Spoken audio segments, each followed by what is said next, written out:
Ciao e benvenuti a una nuova puntata della TV dei ragazzi. Vediamo il sommario. Intervista al sindaco di Bassano. Abbiamo con noi un attore della commedia dell'arte. Il libro della settimana.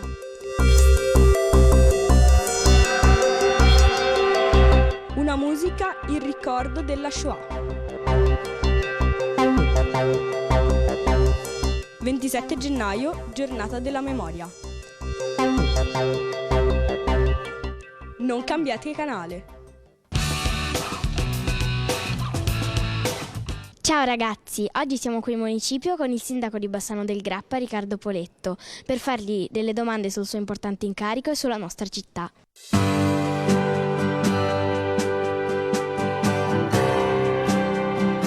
Ci puoi fare un esempio di come si svolge la sua giornata di lavoro?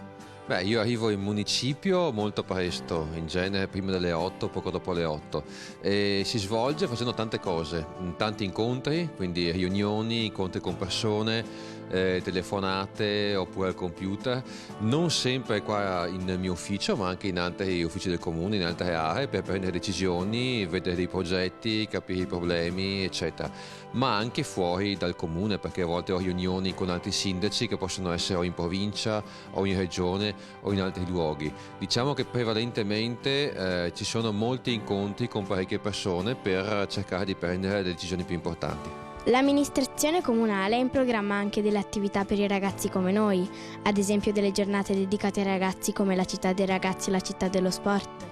Sì, ci sono queste due tradizioni molto belle che vengono fatte tutti gli anni, sia la città dei ragazzi sia la città dello sport. Poi ce ne sono anche altre iniziative, ne abbiamo in mente anche di ulteriori, ad esempio con dei ragazzi un po' più grandi forse riusciremo anche a fare un viaggio a Roma per far fare loro un'esperienza importante, e poi abbiamo l'attenzione, soprattutto quest'anno, di cercare di garantire di più, almeno un po' di più, la sicurezza stradale per i ragazzi che si muovono o a piedi o in bicicletta e magari devono raggiungere la scuola senza correre pericoli. Quanto è difficile fare il sindaco? Beh, insomma, è impegnativo perché ci vuole molto tempo, ci vogliono tante energie. Bisogna anche essere molto veloci a imparare perché si occupa un po' di tutto e ovviamente non si arriva a fare il sindaco sapendo un po' di tutto, quindi bisogna essere abbastanza disposti a imparare ogni volta, ogni giorno cose nuove. Però non è così difficile da impedire a qualsiasi cittadino di poter pensare di poter fare il sindaco. A noi ragazzi capita spesso di girare in bicicletta per andare a scuola o a casa dei nostri amici. A Bassano ci sono abbastanza piste ciclabili e percorsi sicuri utilizzabili anche da noi ragazzi. Ma io credo che non ce ne siano mai abbastanza. I sindaci prima di me hanno fatto, direi, un buon lavoro perché hanno fatto parecchie piste e corsie ciclabili. C'è ancora del lavoro da fare, infatti siamo abbastanza impegnati, soprattutto quest'anno e anche nei prossimi, sia per fare dei percorsi in sicurezza, ma anche per creare un po' una cultura della sicurezza, per fare in modo che ci sia l'attenzione da parte di chi guida macchine o camion, comunque di sapere che la strada non è soltanto casa sua, ma che deve rispettare anche chi sceglie di andare in bicicletta o sceglie di andare a piedi. Da quanto è stato eletto sindaco, qual è stato l'incarico più impegnativo che ha svolto? Difficile dirlo. Credo che alcuni progetti molto importanti, come ad esempio quello che riguarda il Ponte degli Alpini o anche Tempio Ossario, mi hanno fatto impegnare molto tempo per riuscire poi a trovare insieme con altri la soluzione. Però non è detto che i progetti più importanti sono quelli che danno più pensieri. A volte è anche un problema magari piccolo di una sola persona, di una sola famiglia, in modo particolare di quelle famiglie che sono in situazioni di difficoltà, portano via molti pensieri e giustamente impegnano molto tempo. Per fortuna la gran parte dei problemi sono riuscito a risolverli. Noi ragazzi, nel preparare questa intervista, ci siamo chiesti come sta Bassano economicamente, il comune ha a disposizione fondi per fare nuovi progetti? Beh, non ne ha tantissimi per fare nuovi progetti, però diciamo che in questo anno e mezzo il Comune è stato in grado di andare in cerca di finanziamenti di dove ci sono, perché se un Comune progetta qualcosa di importante, poi è molto probabile, non certo, ma molto probabile che o in regione o in Europa o presso lo Stato o anche presso dei privati si possano trovare persone convinte della validità di quel progetto e quindi anche persone che danno dei finanziamenti. Ringraziamo il sindaco Riccardo Poletto per aver risposto alle nostre domande e alla nostra curiosità. Dal comune di Bassano del Grappa è tutto. Diamo la linea allo studio. Ciao!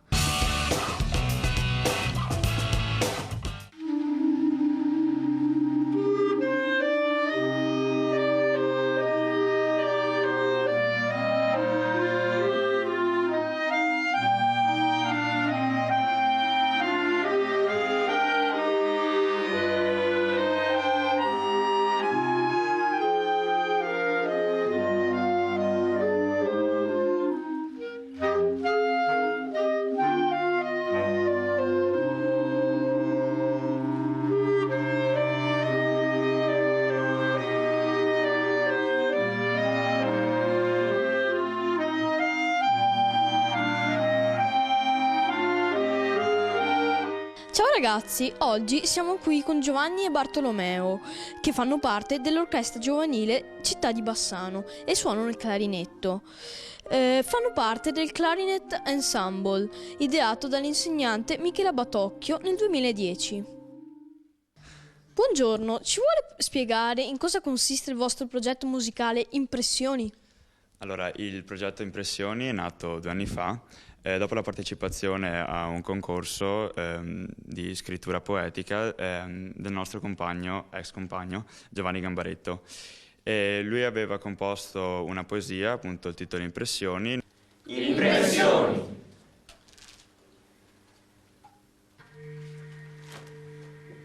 Scorgo l'alba e vedo buio.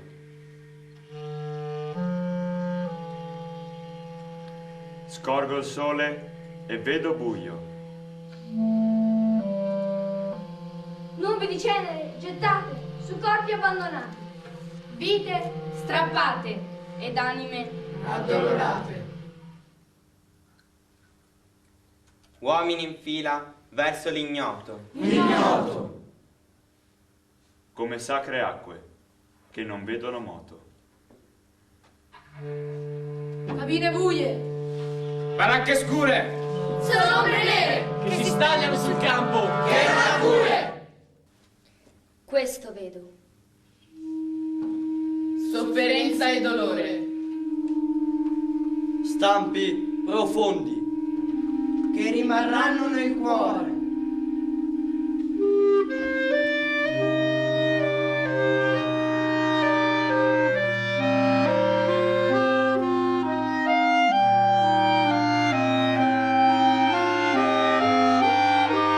Abbiamo deciso appunto di drammatizzare questo componimento per sottolineare il suo contenuto, perché tentando di rievocare un'atmosfera che descrivesse almeno in parte ciò che è realmente accaduto in questo periodo, appunto il periodo della Shoah. Ora scorgo l'alba e il buio è svanito. Scorgo il sole e il buio è svanito. Uomini in fila per la verità, Come colombe bianche. Verso la libertà.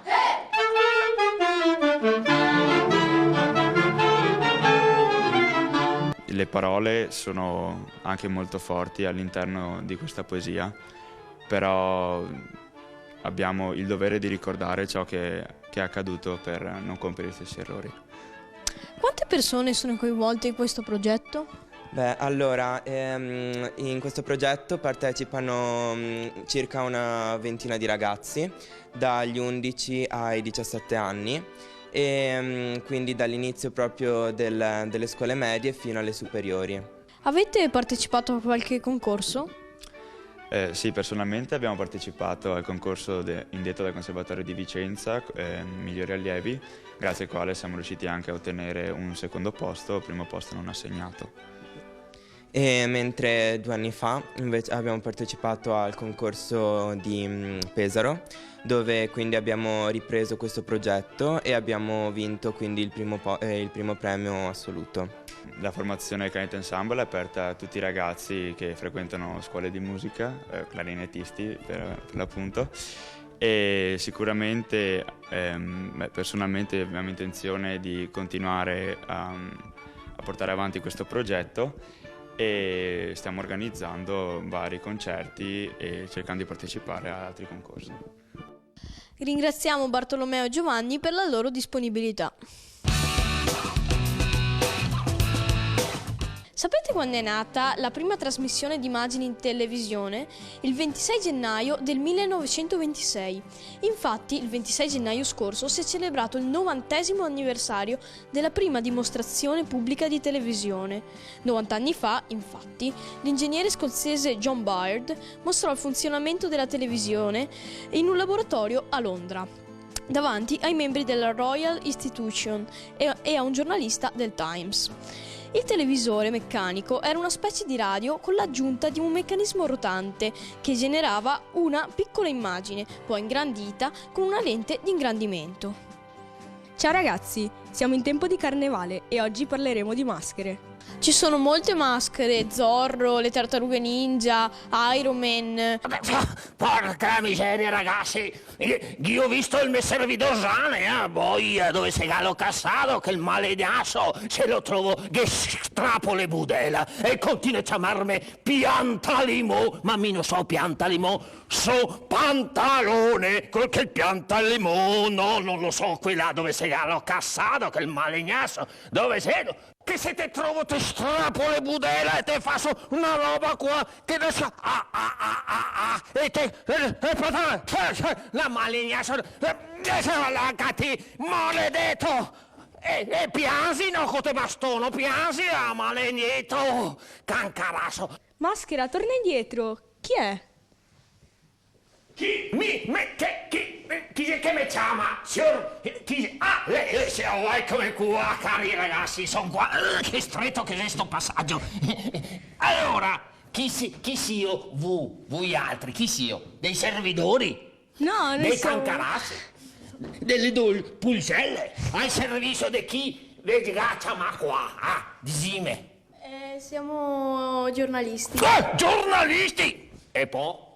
E poi vorremmo chiedere chi è lei. Chi è lei? È sempre a chiedere bessi, ma cosa sarà questi bessi tutti che vuol bessi qua?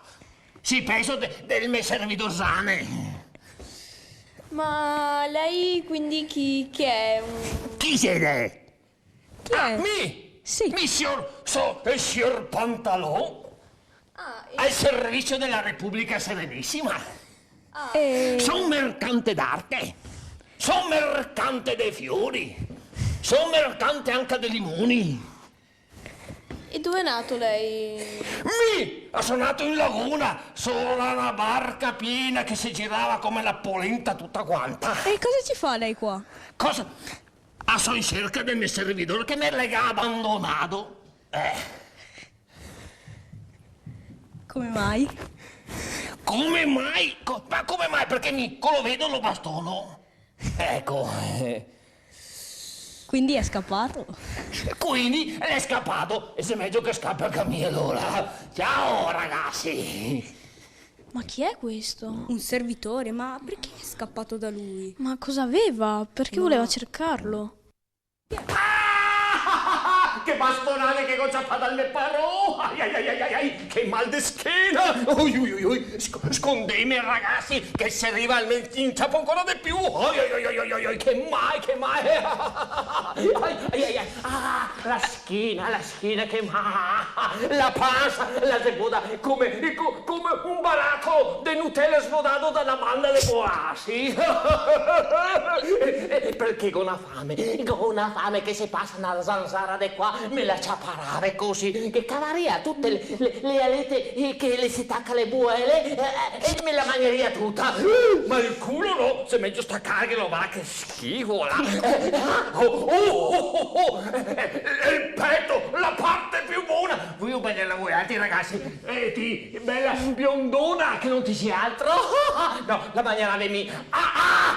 Eccolo, e sta arrivando. Meglio che taglia la corda. No, di là, no, vado di là. No, se meglio che mi vada per sotto. No, di là. Zanni, vieni qua, Zanni. Chi sei che mi chiama? Vieni. Con la ciappa che mi scolda, che mi vibra ancora dalle bastonate che ho ciappa. La mia biondona preferita. Il mio morasso, guarda che bello, guarda. Sì. Si alti come me. Mi hai avuto domandare qualcosa? Sì, ma in realtà chi sei tu? Chi sono me? Io sono un attore di commedia dell'arte. Lui è Ruggero Fiorese. Allora, Ruggero, vorremmo farle qualche domanda. Sì.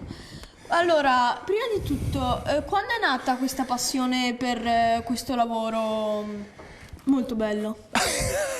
Quando ero piccolo così.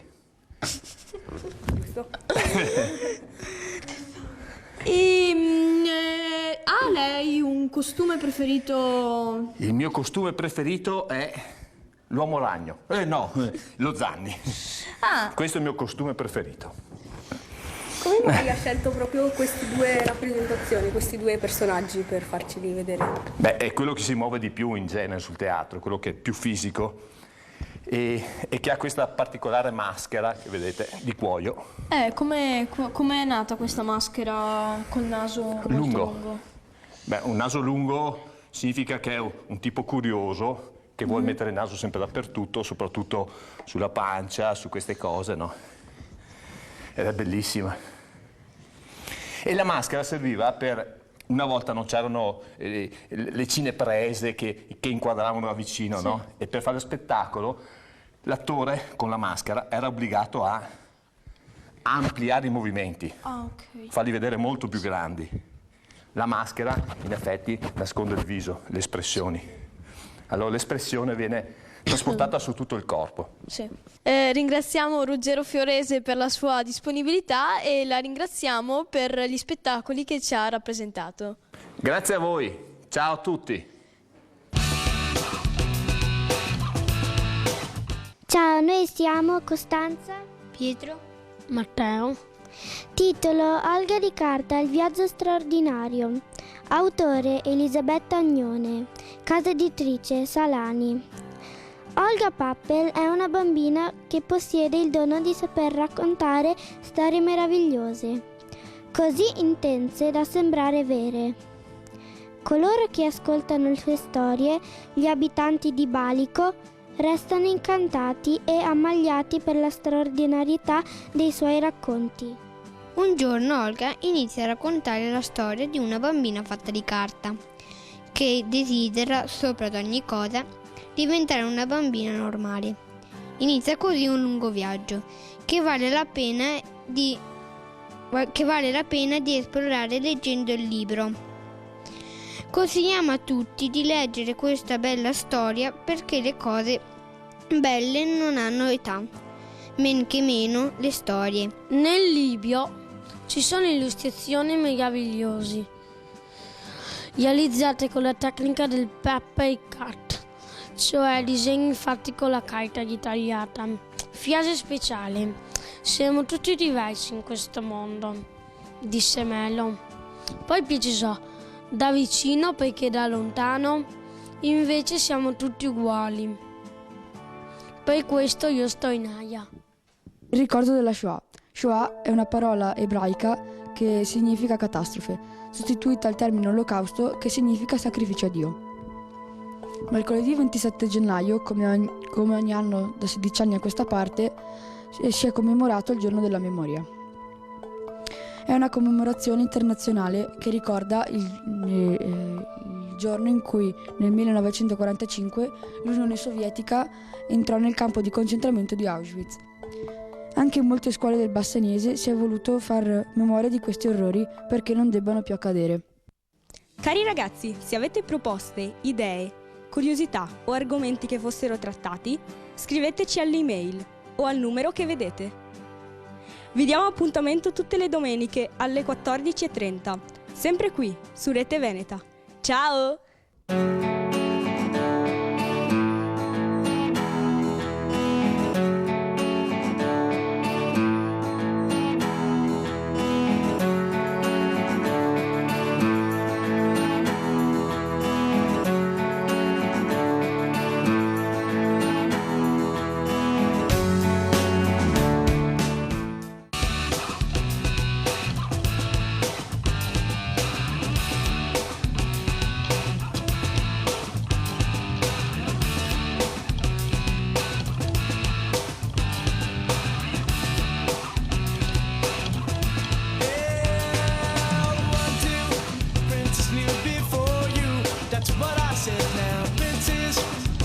Who adore you, just go ahead.